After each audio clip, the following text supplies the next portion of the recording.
এখন আমি গণভবনের ভিতরে আছি, মানে মোদির যে বউ আছে তার বাসায় আছি।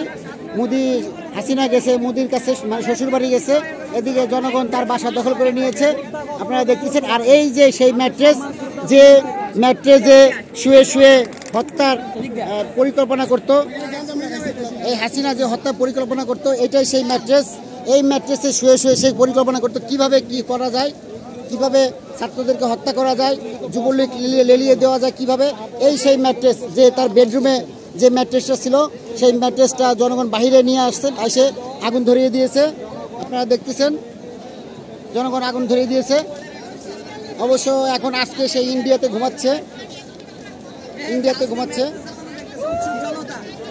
এই দেখেন চারপাশে জনতা ভরে গেছে। ভাই হ্যালো হ্যালো আতর ভাই ওই পাশে আলো দেখা যাচ্ছে।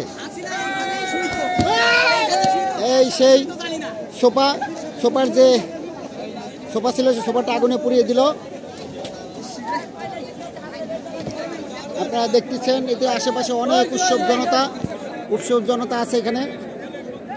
এই যে এক ভাই এই যে আগুন ধরে দিয়ে সাহায্য করতেছে, আতর ভাই না,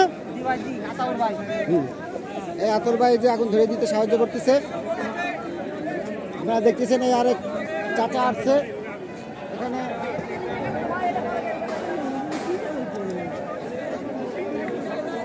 এইখানে শুয়ে শুয়ে, এই ম্যাট্রেসটাতে শুয়ে শুয়ে সে হত্যার পরিকল্পনা করত কিভাবে ছাত্রদেরকে হত্যা করা যায়, সাধারণ মানুষকে হত্যা করা যায়, সাধারণ মানুষকে কিভাবে গুলি করে হত্যা করা যাবে, ছাত্রলীগকে লেলিয়ে দিয়ে কিভাবে হত্যা করা যাবে, এই বিছানায় শুয়ে শুয়ে সে চিন্তা ভাবনা করত। সাধারণ জনগণকে কিভাবে সে হত্যা করবে, এবং শাপলা চত্বর যে ট্র্যাজেডি হয়েছে সেইখানে এই বিছানাতে শুয়ে শুয়ে সে চিন্তা ভাবনা করত।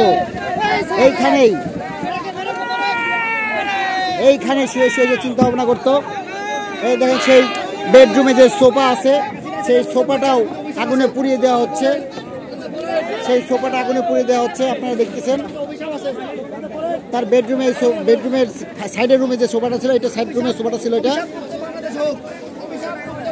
বাংলাদেশ জনগণ বলতেছে অভিশাপ মুক্ত বাংলাদেশ হোক, বাংলাদেশ চিরজীবী হোক, অভিশাপ মুক্ত এই বাংলাদেশ হোক।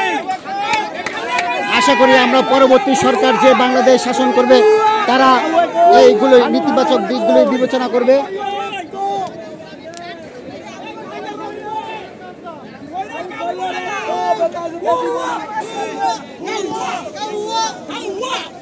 কাউয়া বলে সবাই স্লোগান দিচ্ছে।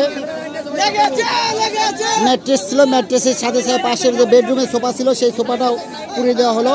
আপনারা দেখলেন এই উৎসব জনতা।